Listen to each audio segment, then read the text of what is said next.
Bismillahirrahmanirrahim. Assalamualaikum warahmatullahi wabarakatuh. Baiklah, kami dari kelompok 1. Di sini kami akan mempresentasikan hasil makalah kami yang telah kami diskusikan, yaitu pada materi konsep dasar belajar dan pembelajaran pada mata kuliah analisis permasalahan peserta didik. Untuk materi pertama, pembahasan tentang konsep belajar akan saya bahas, di mana di sini ada beberapa pendapat dari menurut para ahli di dalam penelitiannya.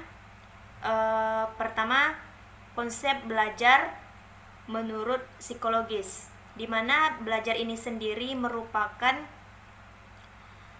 suatu proses perubahan yang terjadi karena adanya hasil interaksi antara individu dengan lingkungannya sehingga membawa perubahan. Nah, beberapa pendapat para ahli.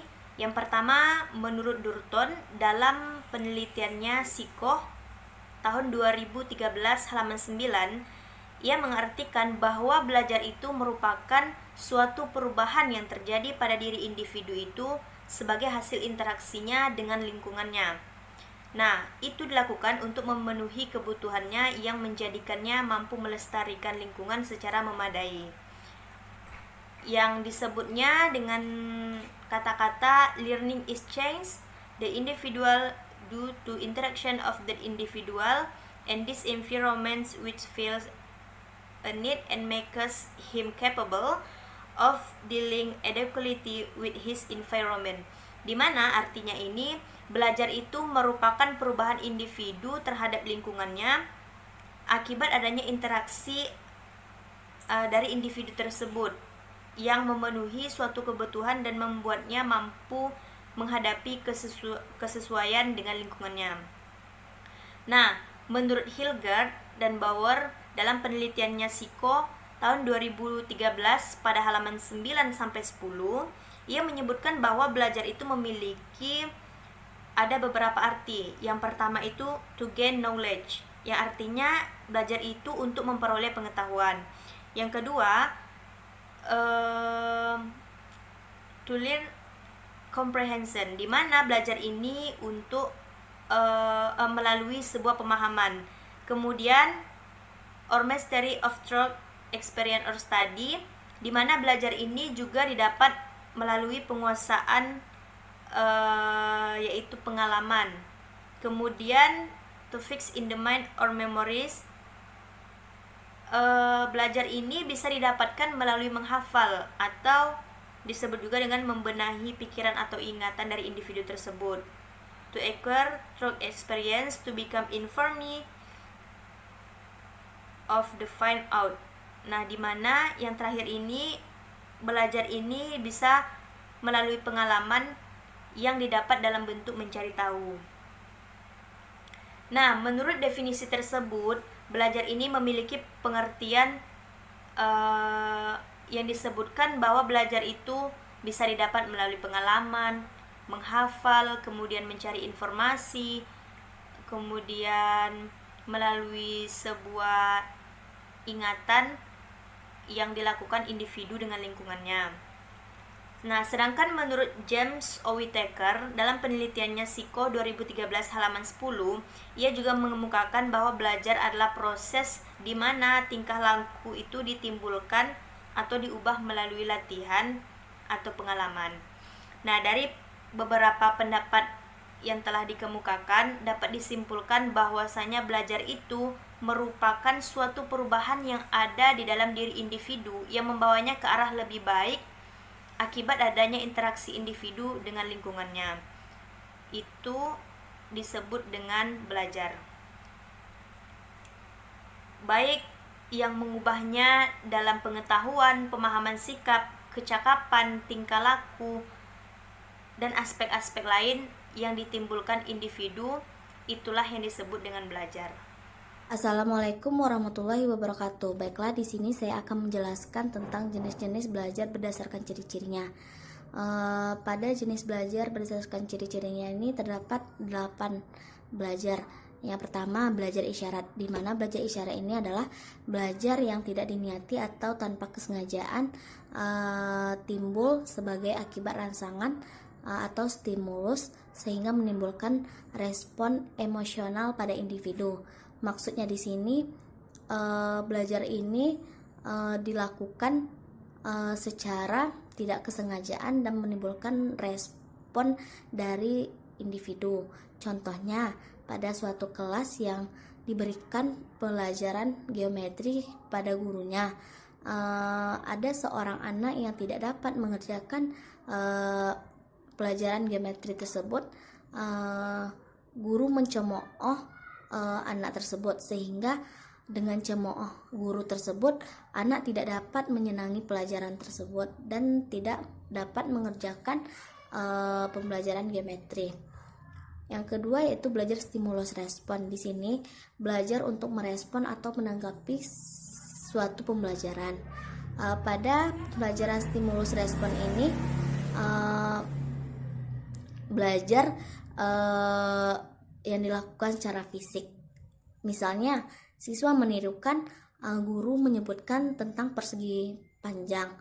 Setelah gurunya menyebutkan tentang persegi panjang, siswa itu menirukan apa yang dibilang atau apa yang dikatakan oleh gurunya.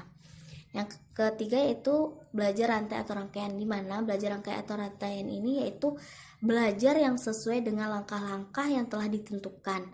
Maksudnya pada seorang anak yang menggambarkan tentang persegi panjang, bagaimana anak tersebut bisa membuat atau menggambarkan persegi panjang dengan baik, dan anak tersebut membuatnya dengan langkah-langkah yang terurut dengan cara membuat garis lurusnya atau membuat garis tengahnya. Yang keempat itu belajar asosiasi verbal, di mana belajar ini menimbulkan atau mengamati dan memahami pembelajaran tersebut dengan lisan. Yang kelima yaitu belajar diskriminatif, di mana belajar diskriminatif ini membedakan hubungan stimulus respon dengan pembelajaran lain, sehingga bisa memahami bermacam-macam objek fisik dan konsep yang telah ditentukan. Yang kelima yaitu belajar konsep, di mana belajar konsep ini yaitu belajar yang berdasarkan konsep yang telah kita pelajari dan berdasarkan benda-benda yang nyata atau peristiwa yang terjadi dengan nyata, dengan pengelompokan antara pembelajaran satu dengan pembelajaran lainnya. Yang keenam yaitu belajar aturan, di mana belajar aturan ini yaitu belajar konsep yang telah dipelajari sebelumnya. Pembelajaran aturan ini yaitu belajar yang sesuai dengan aturan-aturan yang telah ditentukan.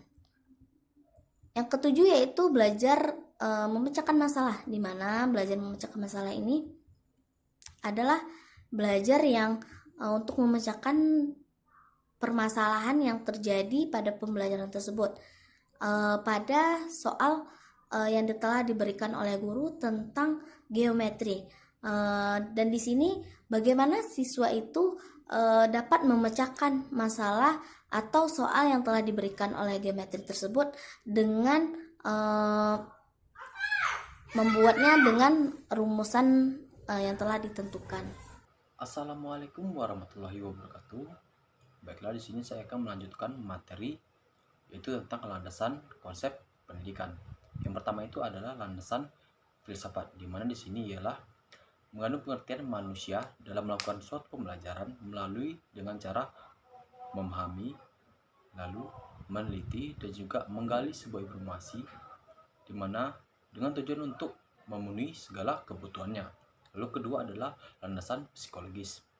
Ialah sebuah ilmu yang mempelajari tentang tingkah laku manusia setelah dari suatu proses pembelajaran, atau biasa disebut dengan efek samping dari suatu proses pembelajaran. Yang ketiga adalah landasan sosiologis. Di sini adalah pembelajaran dan kehidupan merupakan suatu kebutuhan manusia alias atau di sini manusia adalah suatu makhluk sosial di mana sangat tergantung sekali yang namanya bantuan dari orang lain. Nah, di sini kegunaannya adalah untuk saling membaur antar satu sama lain, baik itu dari tingkat sekolah, masyarakat lingkungan, maupun dunia, dengan tujuan untuk saling menciptakan suatu kedamaian. Lalu lanjut adalah landasan komunikasi. Dan di sini pendekatan dari seorang ke orang lain dengan tujuan untuk memberikan sebuah informasi dari informasi yang belum dipahami menuju informasi yang telah dipahami. Assalamualaikum warahmatullahi wabarakatuh. Baiklah, saya di sini akan menjelaskan mengenai proses dan hasil pembelajaran. Yang pertama yaitu proses pembelajaran, yang mana proses pembelajaran ini merupakan suatu kegiatan belajar mengajar yang menyangkut kegiatan tenaga pendidik, kegiatan peserta didik, pola dan interaksi tenaga pendidik dan peserta didik, dan juga sumber belajar dalam satu lingkungan. Nah, dari proses pembelajaran ini akan terjadi sebuah kegiatan timbal balik antara guru dengan siswa untuk menuju tujuan pembelajaran yang lebih baik lagi.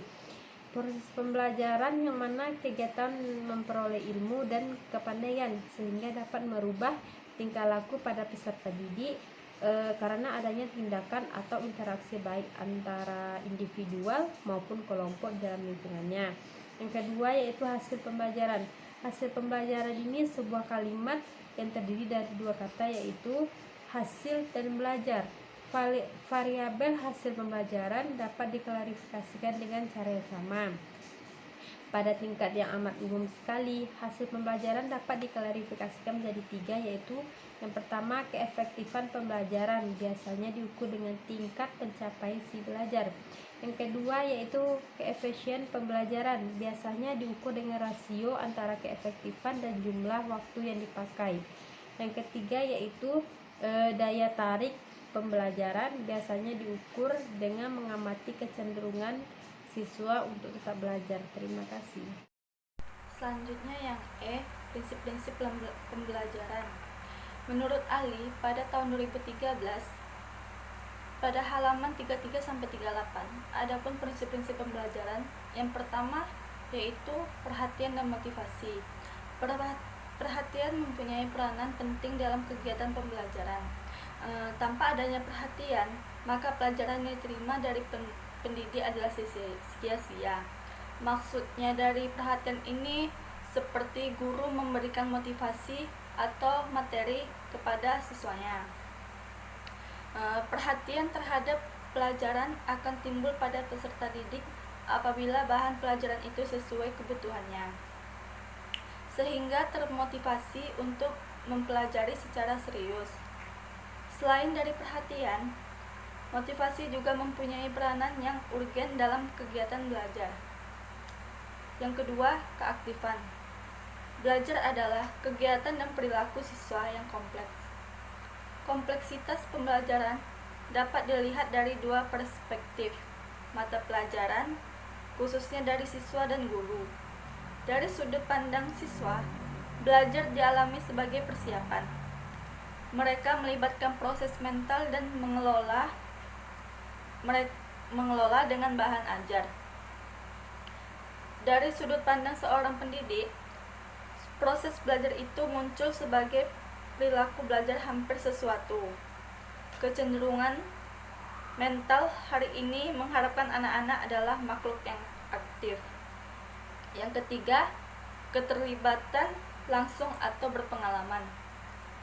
Di dalam siswa ada banyak kemungkinan hasil dan potensi untuk dibuat. Potensi peserta didik berkembang ke arah tujuan yang besar dan ideal. Dalam hal terkoordinasi dan memiliki kesempatan untuk terlibat sendiri bahwa pembelajaran terbaik adalah belajar melalui pengalaman langsung. Dalam persiapan pembelajaran membutuhkan keterlibatan siswa secara langsung. Yang keempat, pengulangan. Menurut Zayadi dan Majid dalam Ali pada tahun 2013 halaman 33-38 mengatakan bahwa penguatan dorongan dan arahan pada beberapa kegiatan pembelajaran siswa dapat memajukan kapasitas yang selama ini ada dalam perilaku belajar. Ini memberdayakan kenyamanan pelajaran secara individual berulang kali. Ada pengulangan materi pelajaran yang diberikan untuk mendorong pemahaman dan dapat meningkatkan kemampuan belajar mereka.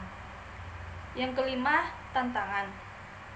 Jika guru membutuhkan siswanya menghasilkan alasan yang kuat untuk mengatasi hambatan dengan baik, struktur pembelajaran harus menantang. Ada tantangan yang dihadapi siswa dapat membuatnya lebih bersemangat untuk mengatasinya.